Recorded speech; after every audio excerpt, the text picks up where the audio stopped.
नमस्कार, शुभ सकाळ, श्री स्वामी समर्थ. तर जसं की मी तुम्हाला सांगितलं होतं, मी पक्ष्यांसाठी खरेदी केलेली आहे आणि काय काय फीडर घेतलेत, कोणते कोणते फीडर घेतलेत ना, ते मी तुम्हाला दाखवणार आहे. तर आता हे मी चिमण्यांसाठी घर मागवले आणि खूप गोड आहे बरं का हे घर. तर मी ह्या आधी पण आहे ना एक घर लावलं होतं ना, तर त्यावेळी ना 2 वेळा चिमण्यांनी त्यामध्ये पिल्ले दिली बरं का. हे आहे चिमण्यांसाठी बर्ड फीडरमध्ये ना धान्य भरून ठेवू शकतो आपण. आणि काय आहे की त्याची प्लेट जी आहे ना त्याची खोलगट असल्यामुळे ना भरपूर चिमण्या त्याच्यावर किंवा मुनिया बसू शकतात. कमीत कमी 20 ते 25 चिमण्या मुनिया बसतात. तर हे माझा पहिला व्हिडिओ होता, तो मी त्यामध्ये ॲड केला आहे. त्यामुळं असं काही नाही आहे की मी ती प्लेट चेंज केली वगैरे. हे आहे मातीचं फीडर. ते आता मी पहिल्यांदा मागवले, तर पाहूया म्हटलं कसं वाटतं. आणि मला खूप घाई झाली होती म्हणून मी ते पहिलं लावलं. पण छान आहे, अगदी मुनिया छान बसून खात होत्या. पण त्याचे फायदे काय तोटे काय ते पण मी तुम्हाला सगळ्या फीडरचे सांगेल. हे आहे वॉटर फीडर, ज्यामध्ये आपण पाणी भरून ठेवू शकतो पक्ष्यांसाठी. बिलकुल सांडत नाही, फक्त पाणी भरून ठेवायचं आणि अडकवून ठेवायचं हुकाला. त्याच्यानंतर हे आहे कोकोनट फीडर आहे, जे नारळाच्या करवंटीपासून बनवलंय. तर ते पण मला खूप आवडलं.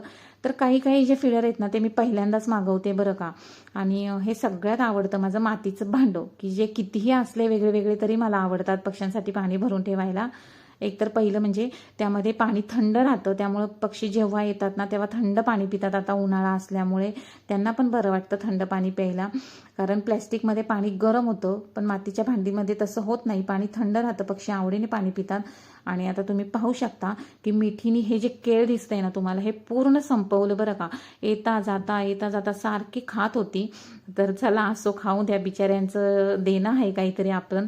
आणि तुम्हाला सांगू का, तुम्ही इतक्या छान छान कमेंट करता, मला खूप आवडतात. एका ताईंनी मला कॉल केला होता, तर ताई तुमचे मनापासून आभार, खूप गोड आहात तुम्ही.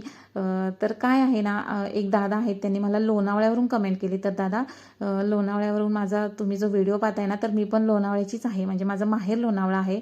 आणि तिथून जर असं कोणी व्हिडिओ पाहत असेल ना तर खूप छान वाटतं बरं का दादा. असेच माझे सगळ्यांनी व्हिडिओ पाहत राहा आणि तुमच्या पण प्रश्नांची उत्तरं मी देत राहणार आहे. तुम्हाला जर पुढे अजून काही पाहायचं असेल ना माझ्या व्हिडिओमध्ये, मी कशी तयारी केली, काय केलं, ते मी सगळं तुम्हाला दाखवेल. पण तुम्ही त्याकरता मला कमेंट करायला विसरू नका. छान छान कमेंट करा. आणि कोणाकोणाच्या बाल्कनीमध्ये इतके सुंदर सुंदर पक्षी येतात ते मला सांगा. काही ताईंनी तर मला कमेंट केले, ते तर माझ्यापेक्षा सुद्धा जास्त सेवा करतात बरं का. तर खरंच त्यांचे तर मनापासून आभार, कारण त्यांनी सुद्धा स्वतःला किती वाहून घेतलं या पक्ष्यांमध्ये आणि एवढी सेवा करतात त्या. तर अजून कोणाला जर अशी छान बाल्कनी बनवायची असेल ना तर मला नक्की कमेंट करून सांगा. चला पुन्हा भेटूया.